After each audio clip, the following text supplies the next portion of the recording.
Hi, baby boomer fans. We are Jackie and Janine, the Pfeiffer sisters, and love to talk about the 1950s, inviting you to reminisce with us as we explore experiences of that decade.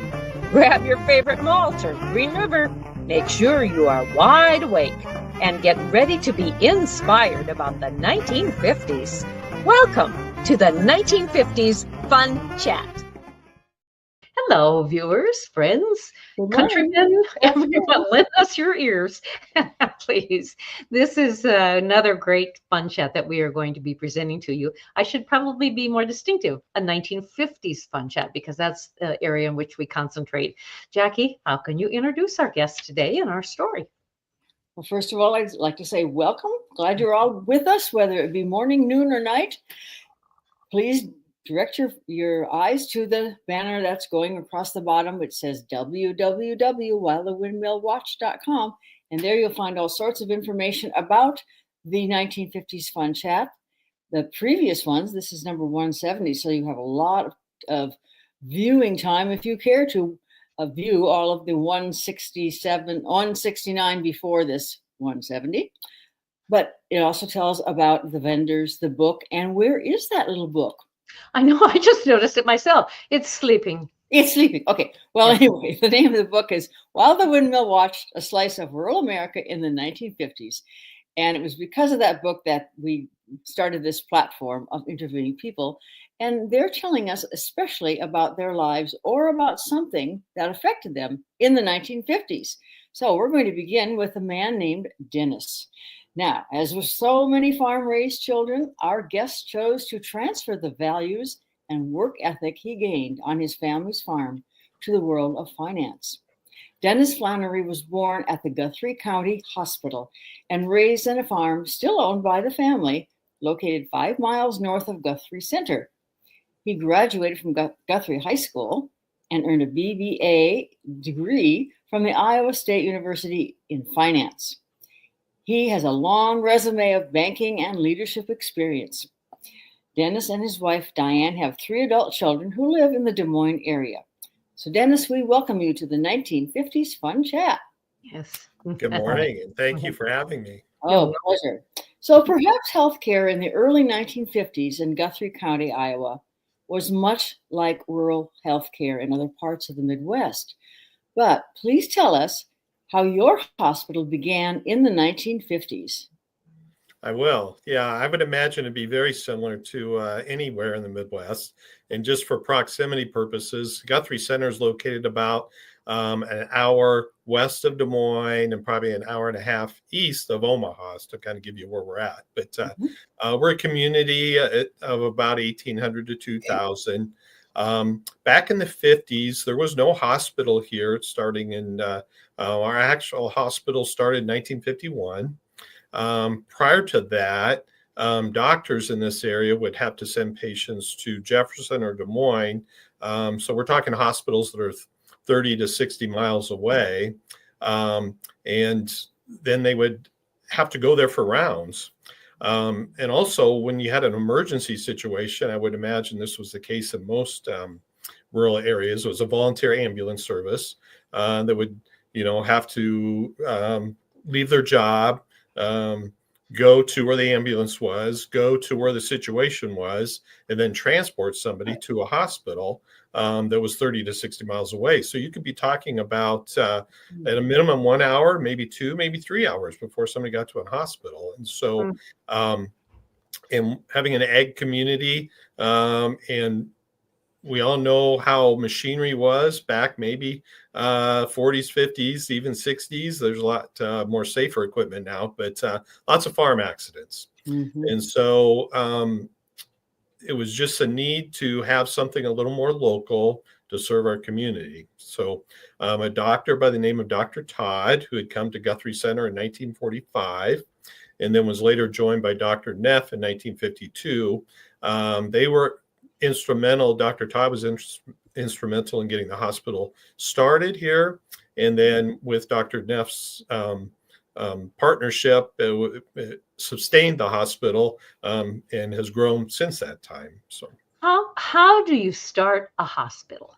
So yeah, that's interesting. Yeah, so they got some people together to get some financing, and then we are a county hospital, so we do get support by tax revenue from county taxes. And so there had to have been a vote by the county to do that. And so between private financing and public financing and county financing, they were able to build the first hospital in 1951.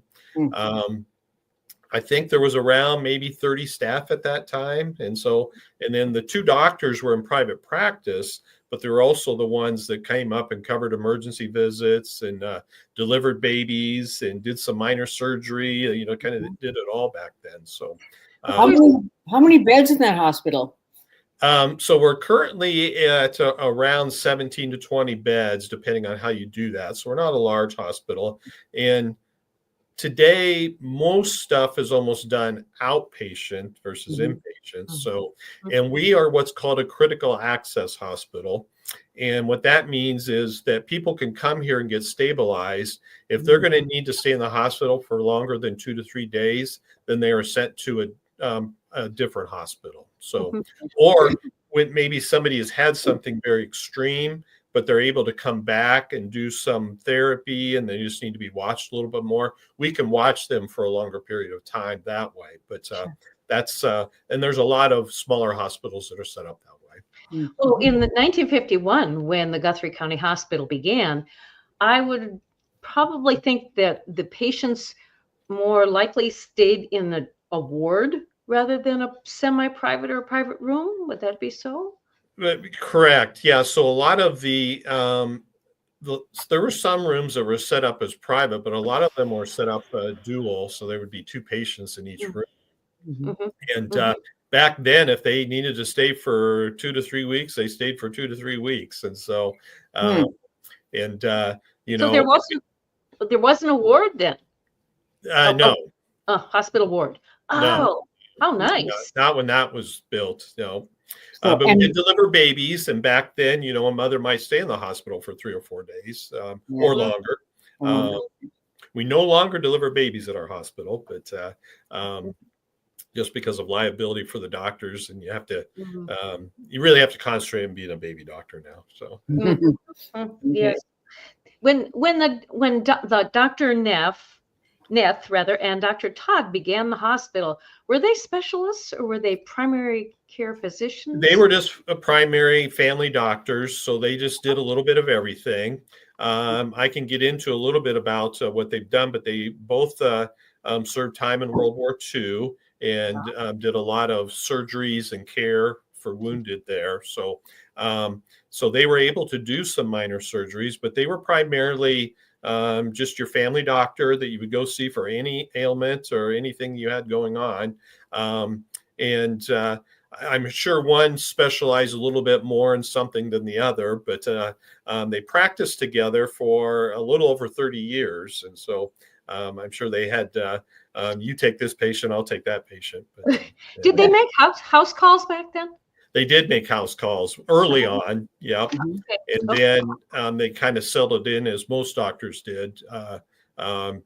You go see them. So, yes. But Dennis, when I had first learned of this initiation of the Guthrie County Hospital, I think I was just so enthralled with the stories, the backstories with these 2 doctors, that's what I'd really like you to share. Yeah.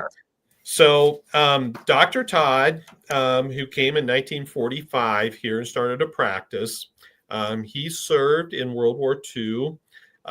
He landed on Normandy on D-Day. He also fought in the Battle of the Bulge and was awarded a Bronze Star for bravery, and then continued to serve in Germany and France in the capacity of his doctor throughout the war until his discharge in 1945. He was originally from Kansas, but learned that Guthrie Center needed a doctor, and so he moved his family here. So that was very fortunate for our community. Dr. Neff was in World War II, but he was in the German army. And he fought on the Russian front as a doctor. Doctors also saw combat as well as doing their doctor duties. And when the war ended, he ended up on the communist side of East Germany, which was controlled by the Russians. And conditions there were very bad after the war. He and his wife escaped to West Germany in the middle of the night. They bribed or got a guard to let them through and had no possessions and got to West Germany. At some point when they were in West Germany, were on a train with a doctor's wife from Jamaica, Iowa, which Jamaica is very close to Guthrie Center. She was they were being a chaperone with some Iowa State students, and told Dr. Neff that she heard that Guthrie Center needed another doctor. So one thing led to another. He was able to get citizenship into the U.S. He had to practice a year at the University of Iowa to get credentials to serve as a medical doctor in the U.S. And then he officially joined Dr. Todd in 1952. And they practiced together for 30 years. But it's just ironic that you had two people in World War II that fought for different sides. They could have met, and who knows what could have happened when that. But then they were able to practice together. Both their wives' names were Ruth, ironically. Dr. Todd raised two sons in Guthrie Center, and then Dr. Neff raised four girls in Guthrie Center. And they retired in 1986. Okay. Unfortunately, Dr. Todd passed away in 1987. He did not get to enjoy his retirement very long. And then Dr. Neff lived much longer, and they did move away, I think, closer to one of their daughters after a while. But we do have a conference room named after them here at the hospital because of all that they've done. And their private practice, everybody was really concerned about these two doctors that had practiced together for 30 years. How are we going to replace them? Well, we had two young doctors come in and replace them, Bascom and Aarons, and they have been practicing together for 36 years now.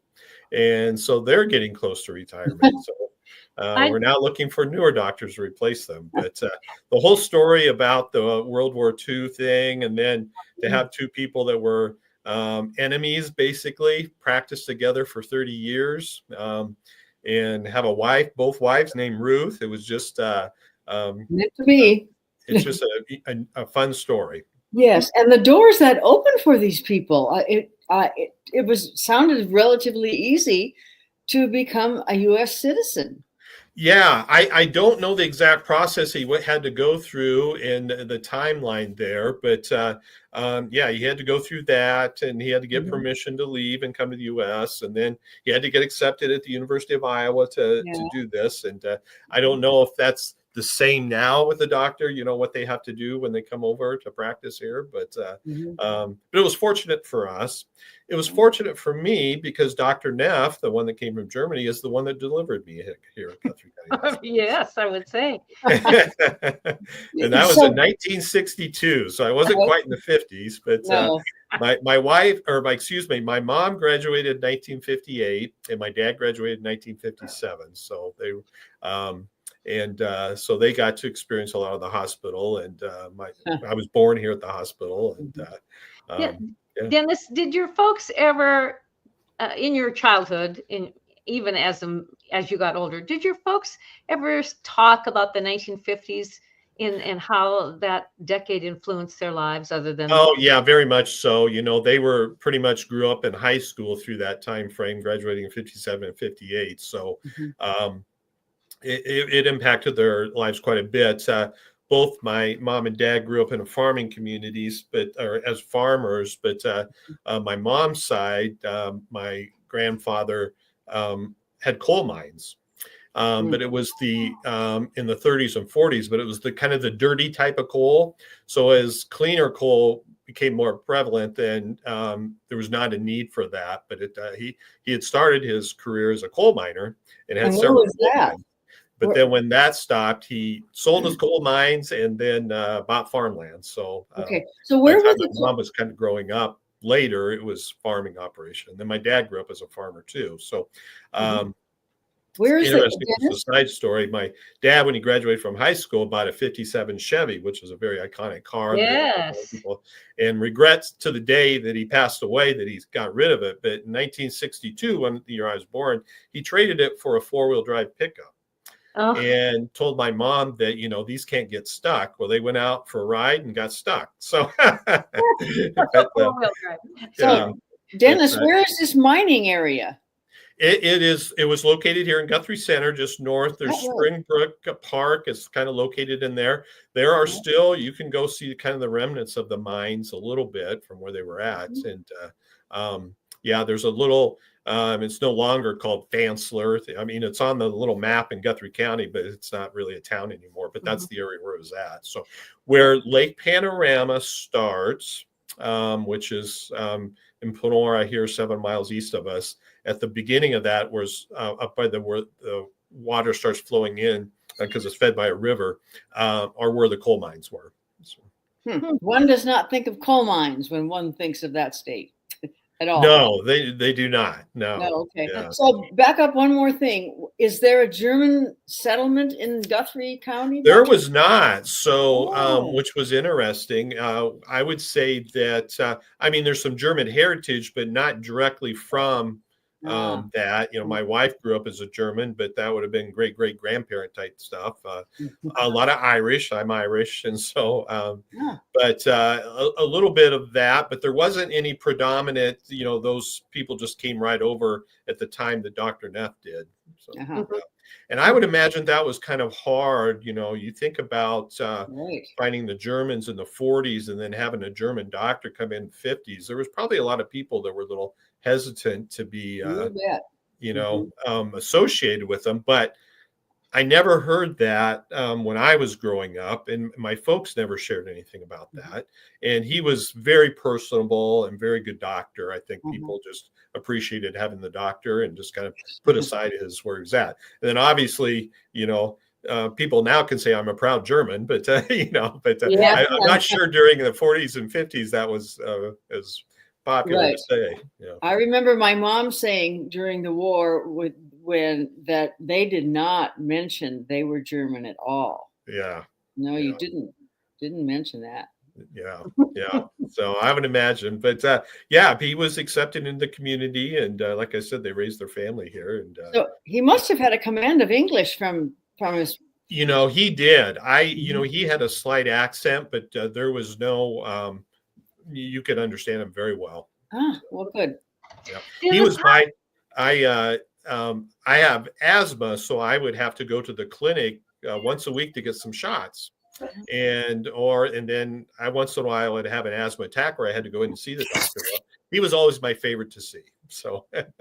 Todd was a little more gruff, kind of a drill sergeant type of guy, just kind of intimidated a kid. But he was very well liked by his patients too. It was just, you developed your favorite, I guess. Of course. Yes. I see how your personalities would mesh together. Right. Is important. How do you, as a hospital, go about bringing in new doctors? You're going to be on the search right now. How are you doing that? Yeah. So let me tell you a little bit on how our hospital's grown. So I mentioned that we had about 30 staff then. We're around 140 now. I would say we've had 3 to 4 additions to the original hospital, and we're looking at a very major addition next year. We expand. We have 4 rural health clinics, so practices where we have rural doctors. One is in Panora, 7 miles away. One's in Stewart, about 25 miles away, and one is in Adair, about 20 miles away. And then we have one here at the hospital. And those are all staffed by either doctors or nurse practitioners. We have a mixture of all of those. But we are currently in discussions now because of this major addition. We're going to expand our clinic here with a doctor who is in basically residency, but won't be done for 1.5 to 2 years. So you have to start a couple years out, anticipating when you might need somebody, and start visiting with them. I would say that 3 of the doctors we have on staff now, that's how we obtained them. One of them then became a referral from one of the doctors. So he told a doctor in residency, hey, you want to come here and practice, or consider it anyway. Yeah, but you have to make some connections with either your existing doctors. Now, if a need pops up right away, then you can go out and start searching like anybody would for any position. So, but doctors are hard to obtain. Nurses are hard to get. Lab technicians are hard to get. There's a few positions that are you really have to work hard to get people. So, yeah. Is there a recruiting center that you use for the medical? There is a recruiting service that we use. Yes, that our HR department uses. Yep. Okay. And then in addition to the doctors we employ full-time as employees, we also have doctors that come from Des Moines, Ames, Atlantic, that are specialty doctors. So they might be podiatry or cardiac or orthopedic or podiatry, things like that. They'll come to the hospital. We have a specialty clinic, and some of these doctors come a couple days a month and meet with clients, so that they don't have to travel. And I know, like for Ames, we have a couple of doctors that come from a Farland clinic that come down here one day a month just to meet with people for some of those services that are, you don't need to see somebody every day, but you can schedule an appointment out once a month type thing. So you have physical therapists on your staff, or are they? We do. We have a very, very good PT department. In fact, we get a lot of referrals from people, even from doctors from the Des Moines area.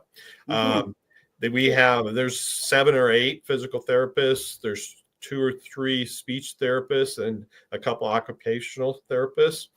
They see 50 to 60 patients a day. Oh, man. Hospital. Yeah.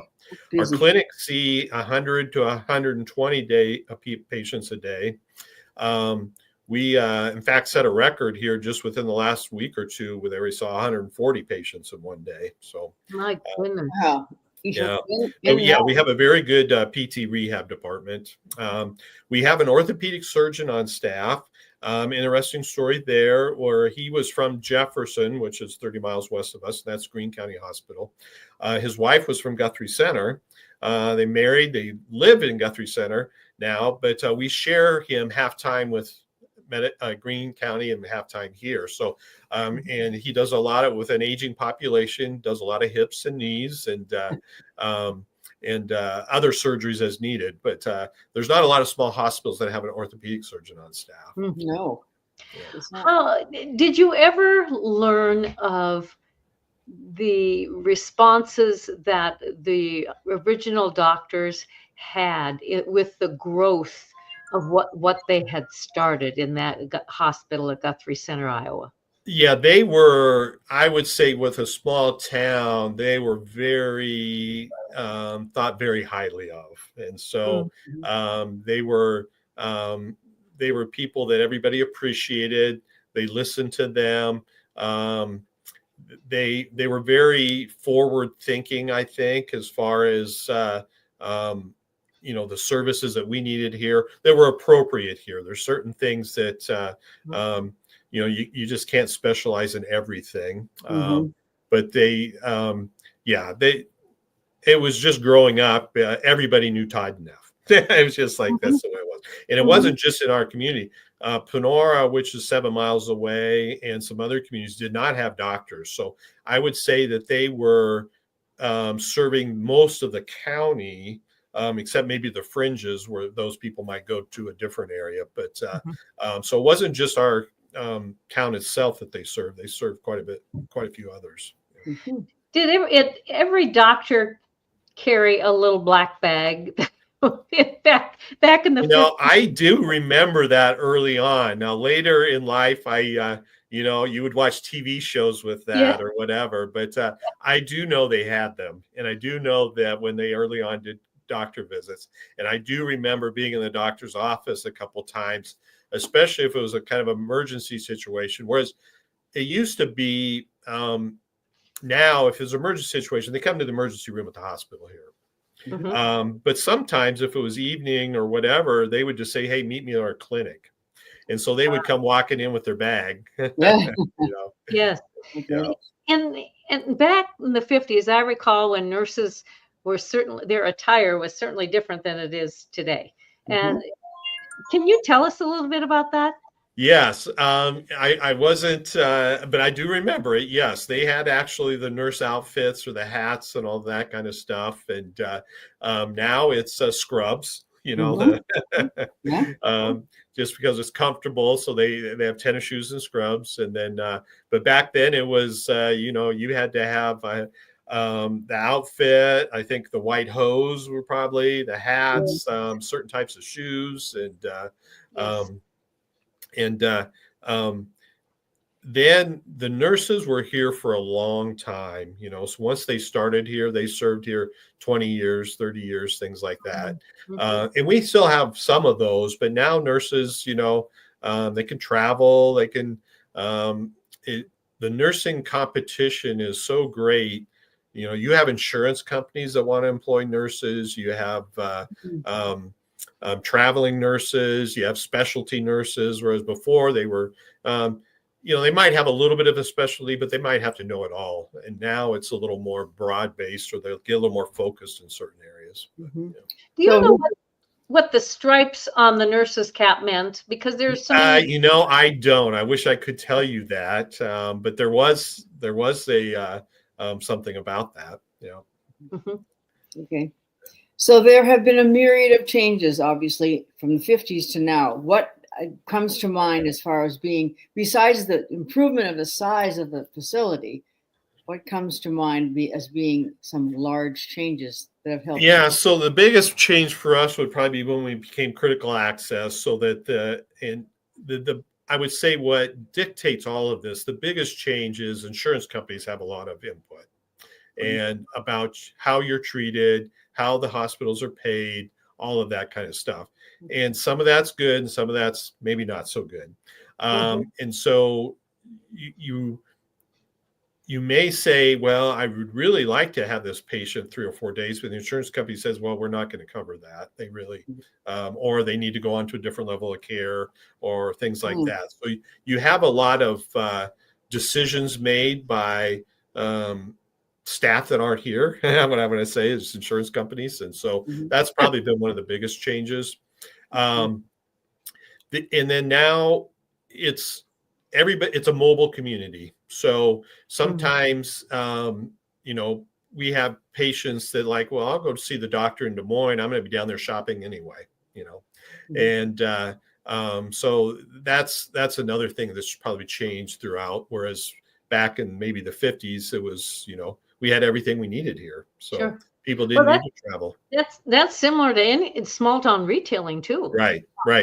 Yep. So we're fortunate we have a nice downtown, but it doesn't offer everything, and so people do have to go other places. But and then I think medicine's got to become a little more specialized. So you see a lot more specialists now than what it used to be. And I would say those are some of the bigger changes. But for me personally, like I said, I've been born at the hospital. I spent some time here as a patient several times. I've actually been life flighted out of this hospital to Des Moines. My brother had a farming accident in high school and had to be life flighted out of here. My mom spent her last hours here, so it's just a special place for our family. And when I moved back here, I started my banking career in Ames, but we moved back early on to raise our children here. The first thing I did was somebody asked me, would you like to be a trustee of the hospital? The trustees are the ones that really run the hospital. And I said, sure. That was a 6-year term, so I got elected to do that. But then I didn't want to do another 6 years. I said 12 years. That's a long time to do that. But anyway, so I got on the foundation board at that time. So that was a little over, that was in 2002. So I've been on the foundation board for about 22 years, and then served as president and treasurer. And then they asked me, would you like to be the director of the foundation? The first time I told them, no, I like my banking job. And they still like serving on the foundation. But then they came back again, and I'm like, I think that would be kind of nice. And so it's just been a special thing in my heart. So I go out and raise money for the hospital, different ways, grants, meeting with donors. And somebody said, well, you should have been a salesman. I said, well, I couldn't have sold cars or siding or anything because I just wouldn't feel good about that. But I do feel good about asking somebody for money for the foundation. So, and is that the main job of foundation members? It is. And so I'm pretty much a one-man show here as far as the foundation goes. I do have our CEO has administrative assistant, and I get about 20% of her time to help me with stuff. But some hospitals, like the big ones in Des Moines, they may have 50 or 60 foundation people. Well, that's a gift. Asking graciously for money. You're right. We were very fortunate. About 5-7 years ago, we had a couple who passed away and left us their 1,000-acre farm to the foundation. And so I manage that. And so we cash rent it out and we get the income off of that. So it allows us some operating wiggle room. So, but we have a very generous community.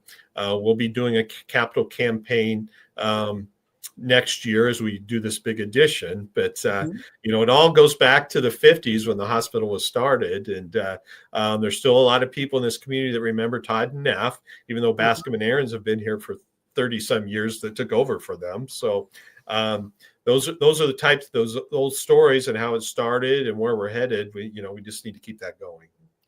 I'm curious to go back to the 50s or 60s in that era.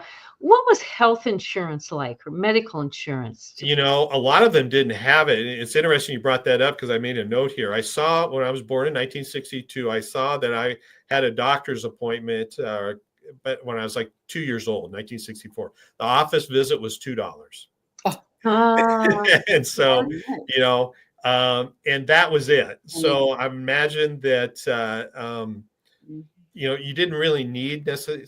Now, $2 is different then than it is now, obviously, but it wasn't, it could be a $200 appointment now. And so, you want your 20% copay or whatever, but I don't remember my folks even talking about health insurance until later in life. So, and I don't know if you guys remember it back. We had Blue Cross Blue Shield. I know that. Yes. That's all I know. Okay. We had insurance. And I didn't know when it really started. I'm sure there was some. I don't think they had the insurance that they have now. I'm sure they had a kind of a catastrophic type thing. So if you were to have a heart attack or break a leg and you had thousands of dollars of bills that would cover, but I bet the deductible was pretty high back then. Well, Dad had started having real problems with arthritis in 1956, 55, 56. And I don't remember if that's what caused Mom and Dad to buy health insurance or if they had it ahead of that. But it certainly, I would think that it was very valuable. And that is a great question. It'd be interesting to know when health insurance really took off from that standpoint. And how much did it cost to have a baby delivered in the 50s? I would imagine it was a few $100s. I imagine it wasn't into the thousands that it is now. So. And what is the birth rate then compared to now? Yeah, so that is a great point, and that's why they delivered here and they needed the hospital. You had people coming back from the war. It was a growing time from the late 40s into the 50s, and our biggest graduating classes, we're consolidated with another school district now, but when we were just Guthrie Center, our biggest graduating classes were in the 40s and 50s. Well, isn't that why we're called the baby boomer generation? Exactly. Yes. Yep.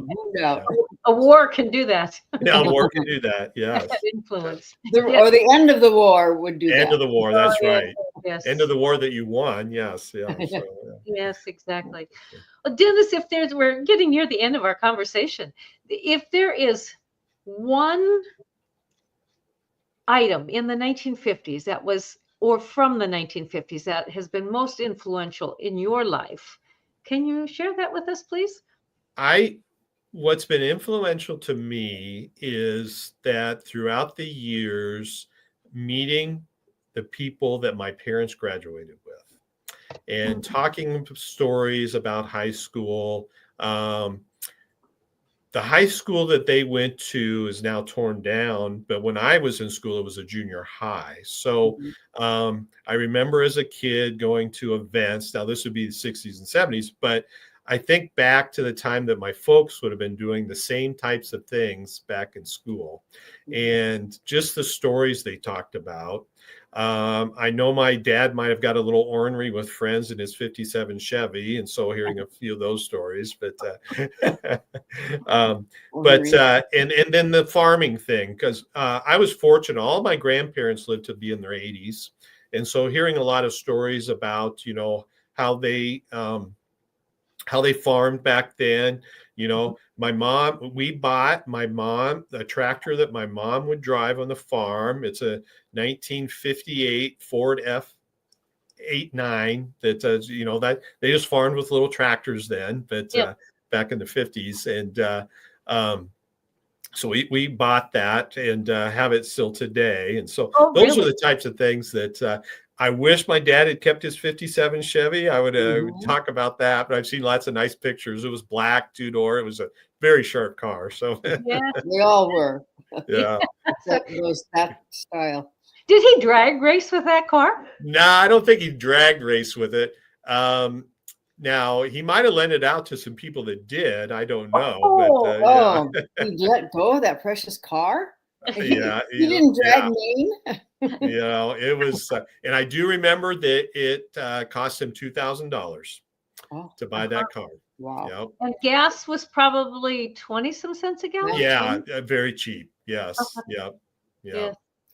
Well, Dennis, this has been marvelous to hear the story of the Guthrie County Hospital, how it started. That's, I think, one of the unique features of this entire fun chat that we have, and plus the fact that there was a need in that Guthrie County in Iowa, and people met that need. There were doctors who saw that need for the better of the population of that county, and it's just grown from there. So thank you very much for sharing it today. Oh, you're welcome. And then just the history of the two doctors and their backgrounds is just, it's kind of amazing. But yes. No, I appreciate the opportunity to tell a story, and I look forward to seeing this online. Thank you.